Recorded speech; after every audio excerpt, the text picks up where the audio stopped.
Hi, I'm speaking clearly from the surface of the sun, and yesterday I went to see The Matrix Resurrections. It's the fourth film in the Matrix series. There was originally, of course, the trilogy of the first film in 1999 and its two-part sequel, The Matrix Reloaded in 2003, Matrix Reloaded and The Matrix Revolutions, both in 2003. Since then, it's been quiet. The series was created by Lana and Lily Wachowski, who wrote and directed all three previous films. And now, after a long interregnum and threats from Warner Brothers that they would be making their own Matrix film whether the Wachowskis were involved or not, Lana has returned on her own to direct the new film, co-writing with Alexander Heyman and David Mitchell, the author, not the TV comedian. It picks, well, spoilers. It does follow on from the original films in that Keanu Reeves and Carrie-Anne Moss return as Neo and Trinity, the two resistance fighters in a future world dominated by machines that use human beings encaged in a computer environment to keep them docile where they believe it's still the present day. But they are in fact hundreds of years in the future and being used as a fuel source. To go into too much detail, or indeed much detail at all, I think constitutes quite major spoilers. I had been deliberately very careful before I saw the movie to find out as little as I possibly could. And even seeing it a week after it was released, because I was engaged with family business over the holiday, I only found out one small spoiler, which didn't really affect the film at all, aside from seeing material that was in the promotional uh, material.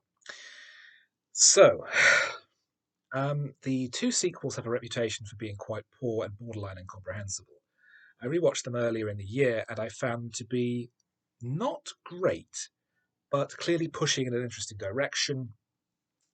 Watching them again clarified some of the more obscure plot elements, and I was able to piece together, based on other material, exactly what it is that they were trying to say. And I found that their philosophical ideas about the nature of reality, choice, determinism, um, power of consciousness, all this to be absolutely thrilling and fascinating.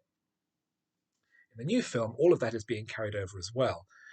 And it's surprisingly the action element that where the new film falls rather short. The previous film had Chud Stahelski and Yuen Ping working on the martial arts action scenes. Neither of them are working on that capacity in this one. Wu Ping isn't involved at all. Stahelski, rather, try and get his name right, has a cameo, which I'll get to in the next section of the review. Um, and as a result, Wachowski is filming it herself, and it's not as good as it could be.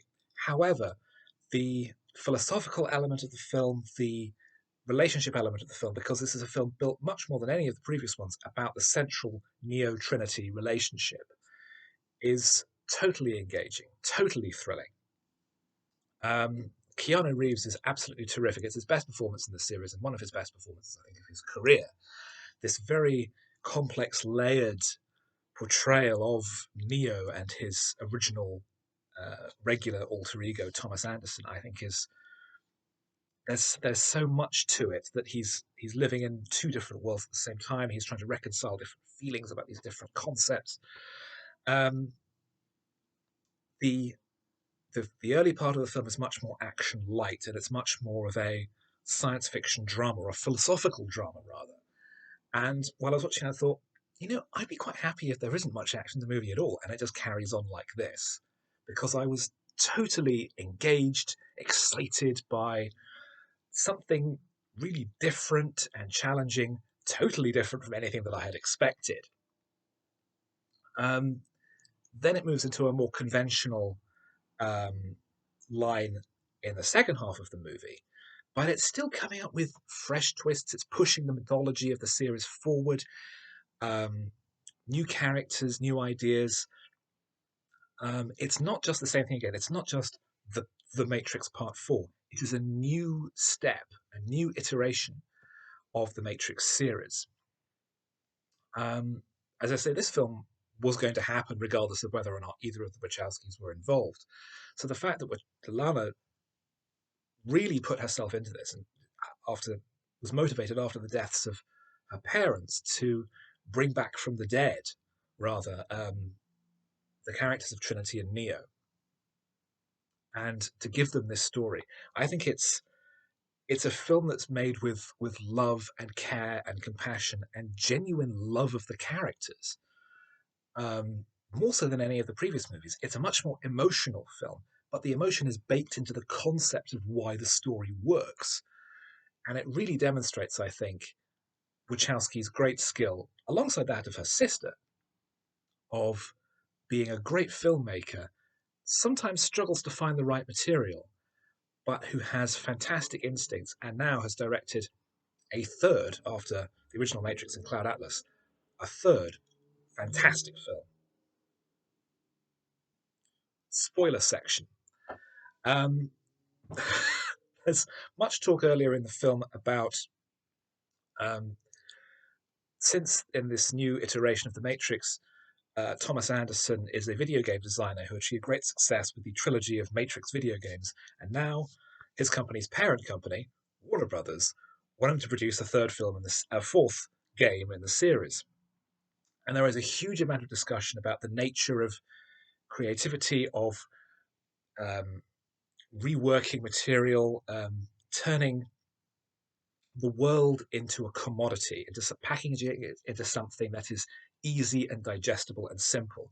And it folds all the way back into ideas of social media, of creating a world that can be easily consumed by its population without question. And that's the way this new iteration of the Matrix works. So Wachowski is saying that sequels and reboots and remakes and things that are just come off a production line without thought, the kind of art that she's clearly trying to kick against with this movie, is the thing that allows the Matrix to function, that allows people to stay quiet and docile whilst trapped within this environment. Which I think is quite an unusual and challenging thing to say. And I was very impressed that it's being said in a $190 million studio blockbuster released at Christmas. um, as I say, the film does then become a bit more conventional later in the story. We move out into the real world of the machine future. That, as I say, the world has moved on. There has been a machine civil war, and some machines are now working with the humans as a combined force, while this new iteration of the Matrix draws its power from the relationship between Neo and Trinity, who've been revived from the dead and are now back in two pods. Um, so it does become a bit more like the original movies towards the end, but I still found it to be totally engaging, totally thrilling. Um, the fresh ideas, the performances were fantastic. Reeves, as I mentioned, Carrie-Anne Moss has more of a supporting role than a co-lead, but is still terrific. Neil Patrick Harris, Jonathan Groff, as a new iteration of Agent Smith, because Hugo Weaving decided not to return. Even Christina Ricci is great in a very brief role, apparently playing Jessica Hines' character from W1A, a PR person for the software company. But it's so much better than I could have expected. As someone who watched The Matrix on its original release in 1999 and completely loved it, and then watched each of the movies as they came out, and they were very much formative films in my cinema education, even though the second two were rather disappointing. For the series to be revived in a way by someone who really cares about what they're doing, cares about doing it right, cares about doing it in a way that actually matters to the characters, matters to the story, not just churning out something dull and identikit. Even though it does have, as I say, shortfalls in terms of some of the editing, action scenes aren't as fluid and as carefully created as they were in the previous films. It's a film made with intellect and heart together. And as a result, I think it's absolutely terrific. It's one of my favourite films of the year. I absolutely loved it, and I thoroughly recommend it.